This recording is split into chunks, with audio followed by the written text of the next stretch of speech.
Я хочу обратиться сегодня к научной, творческой интеллигенции, по пальцам пересчитать сегодня тех, кто обращается в защиту своего народа. Кому вы нужны?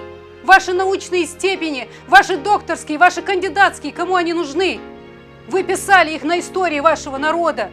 Вы писали, если нет народа, о чем вы будете писать? Если нет республики, что вы будете говорить? Я не могу этого понять. Мы не говорим какие-то призывы делать, ну скажите хотя бы свое слово. Это, конечно, очень обидно. Но ничего, ничего не стоит на месте. Уходят, одни уходят, другие приходят. Молодежь у нас замечательная, у нас прекрасная молодежь, у нас мужественные ребята. Мы очень сильно за них, за всех переживаем.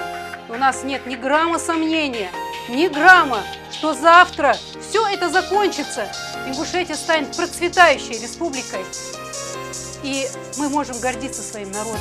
Дай Аллах, чтобы это как можно быстрее закончилось, чтобы как можно быстрее наши ребята вернулись домой.